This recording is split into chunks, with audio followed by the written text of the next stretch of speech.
Caddis Maximus here, this time with a performance tool, PT tool, mini ratcheting quarter-inch hex bit driver.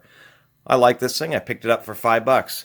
People would ask where you find performance tools, and they're always just kind of show up oddly. They're either at discount bins, at more independent or small retail chain auto parts stores, sometimes at little discount warehouse stores. They just kind of show up oddly here and there. And so this thing actually caught my eye just because of its unique design, and I picked that up. That was where I found this thing. And I do apologize. I did get some comments. I forgot to show some good detail, the bits with that flip bit driver. So let me just do that right there. There's all the Phillips ends and two of the Torx. And then when you flip them over, you get a couple of hex bits, which are Imperial, two more of the star bits, and then there are our flathead bits. Another thing I'll mention is that PT is the house brand or the brand of tools that Wilmar has put out. This is indeed made in Taiwan, but Wilmar has been known for making bottle jacks for a long time, and that's how they're kind of keeping their business around. I don't know if they're owned by a venture capitalist, but they probably are. But that also explains why all the performance tools have a W part number, because it's a Wilmar tool. This is the Chinchara Mini. Anyway, this uses that same ratchet design of that, like that Harbor Freight Doyle and the Klein ratcheting screwdrivers, where it's kind of a cheesy system where you have just these two vertical pawls in a cast zinc body, and all this switching collar is doing is either pushing one pawl down, pushing the other pawl down, or allowing them both to raise up to lock it up. And it is pretty easy to change direction on it. It does have a nice detent. It's just the fact that it's cast zinc in there, and we can show that right now. The whole front end is indeed steel, but as soon as we get back here, the magnet doesn't really stick to anything. It's kind of getting the pawls themselves are steel, but we can see it just doesn't want to stick to that cast zinc, and if we look close, you can even see it. But for a cheesy item like this, I think it's okay, but for like a large, heavy-duty screwdriver, it's much more of a concern. This does have a vinyl overmold, that's what the red portion is, and then a much harder plastic. As far as weaknesses besides the aforementioned cast zinc, is this handle will want to break if you really put a lot of force on it, so you'll have to be careful to make sure to try to put your load right on the back end there. Anyway, the whole reason I got this was because of this unique design versus the quarter-inch drive and various palm ratchets, which have a large diameter. This is like a regular ratchet, but with an extremely stubby handle. And if certain situations, particularly like replacing cruise control modules, heater control modules, and that type of real tight under dash work, a driver like this has been, or is why it caught my eye. I have various super tiny ratchets, but none of them have a handle this short, and there are certain situations where this is really what I need, something that has tight access around the head and a little handle just to be able to get some actual torque against the unit. It's actually not too bad to use when you actually have pressure on a driver. It's the ergonomics, it's kind of interesting. The ergonomics really aren't that bad at all. And for the situations where it will fit, I know it's going to end up coming in handy. There's going to be just certain types of situations where this is going to be the thing that fits, and it's kind of neat. I like collecting quarter-inch drive tools and accessories because there's just such a huge variety, and this is a nice addition to it. It does have magnetic retention. One thing I thought was interesting is if we look down in there, and I'm not sure why they did that. Well, first we can see the drive end is fluted, which is nice to see. It's retained by an E-clip, so it's like either they're having problems with the magnet shattering because they had them sized just right so they kind of press fits. What they did is they just chose magnets that easily drop in there, and then they just use an E-clip that they push down in there to retain the magnet. So that gives me two thoughts. One, that E-clip may work loose, and you may lose the magnet.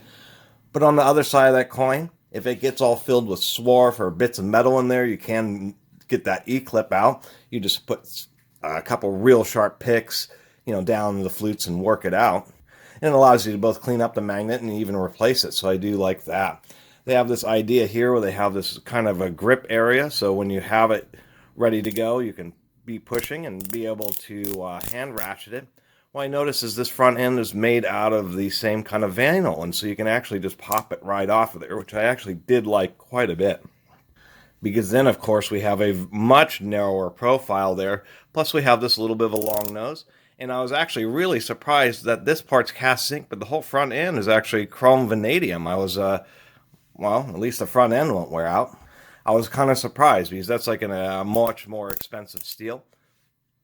But I understand the way this cheap ratchet mechanism works. The reason they use zinc is because it's one of the very few metal zinc in its alloys that can be injection molded like a plastic, but give you the strength and toughness and durability and hardness much more similar to the metals because it is a metal. It just accepts real fine detail and molding. There's no other metals, no aluminums or anything can really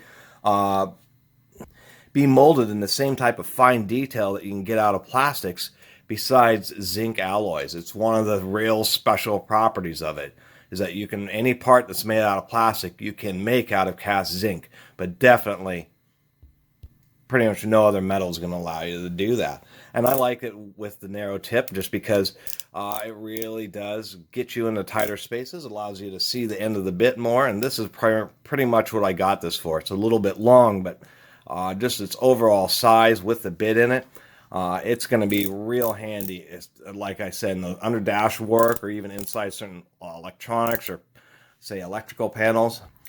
I don't mean live electrical panels, but those are the type, machine control panels, those types of things, where a little tiny ratcheting driver like this may just be what the doctor ordered.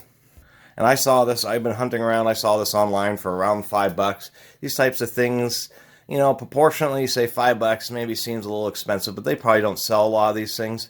And they're probably not going to be around a real long time, so I do like it for that price range. Obviously, if they're charging 10 or 15 bucks, as much as I liked it, I wouldn't have picked it up.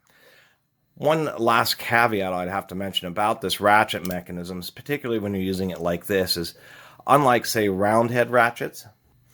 Here we go. Round head ratchets are designed so where if you have pressure on it, it doesn't cause the ratchet to want to reverse. And that's the big deal, or one of the nice things about a round head.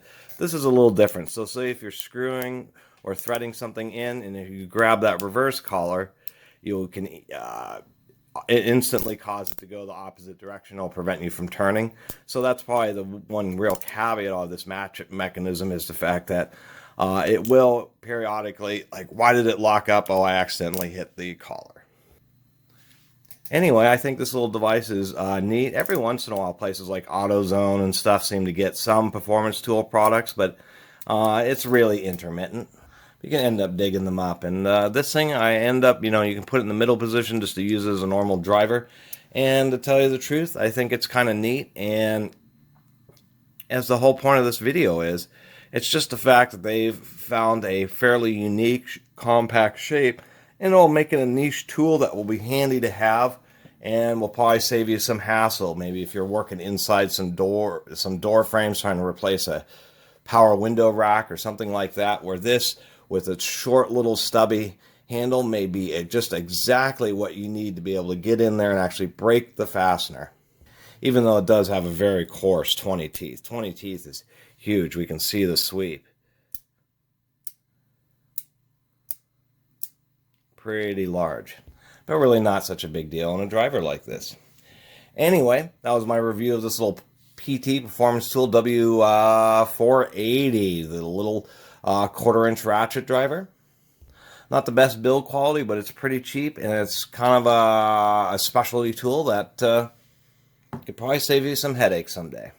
And definitely haven't seen anything quite like this before, although I'm sure this is sold online by a few other brands, because this is, I'm sure, some type of contract tool. Anyway, I really appreciate everybody watching and subscribing, and who has been supporting the Catus Maximus channel. And if you haven't subscribed, please do. Until next time, Catus Maximus out.